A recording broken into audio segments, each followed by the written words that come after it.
Hi guys, welcome to car talks with Venkat.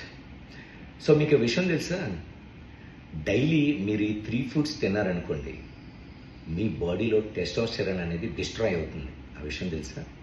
దానిలో number 1 ఏంటి అంటే soya products, soya milk, soya nuts, soya beans, లేదంటే tofu. ఇవి మీరు డైలీ తినడం వల్ల ఏమవుతుందంటే, దానిలో ఉండే ఈ ఫైటో ఈస్ట్రోజన్స్ కాంపౌండ్ అనేది ఎక్కువగా ఉండడం వల్ల ఏమవుతుందంటే, మీ బాడీలో న్యాచురల్గానే ఈస్ట్రోజన్ లెవెల్స్ అనేది మిమిక్ అవుతాయి. అలానే న్యాచురల్ టెస్టోస్టెరాన్ ప్రొడక్షన్ అనేది ఆగడం కానీ లేదంటే ఇంటర్ఫియర్ అయ్యే ఛాన్సెస్ ఎక్కువ. అలానే సెకండ్ వన్ వచ్చి బియర్ లేదా ఆల్కహాల్.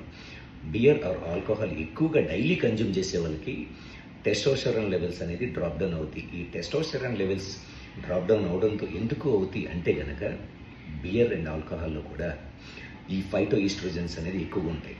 అలాగే ఎక్కువగా ఎవరైతే స్వీట్స్ ఎక్కువగా తింటారో, పేస్ట్రీస్ కానీ చాక్లెట్స్, డిజర్ట్స్ ఎక్కువగా తింటారో, వీళ్ళకి ఇన్సులిన్ స్పైక్స్ అనేది విపరీతంగా రావడం, లేదంటే షుగర్ లెవెల్స్ అటాక్ అవ్వడం, లేదంటే కనుక ఈ షుగర్ లెవెల్స్ ఎప్పుడైతే అటాక్ అయినాయో వాళ్ళ మెటబాలిజం అనేది స్లో డౌన్ అవుతుంది. సో దీనివల్ల హార్మోనల్ చేంజెస్ జరుగుతాయి. దీనివల్ల న్యాచురల్గానే టెస్టోస్టెరాన్ ప్రొడక్షన్ అనేది తగ్గుతుంది. ఈ టెస్టోస్టెరాన్ లెవెల్స్ తగ్గకుండా ఉండాలంటే షుగర్స్ని మ్యాక్సిమం కట్ చేయడం అనేది ద బెస్ట్ థింగ్ గైస్.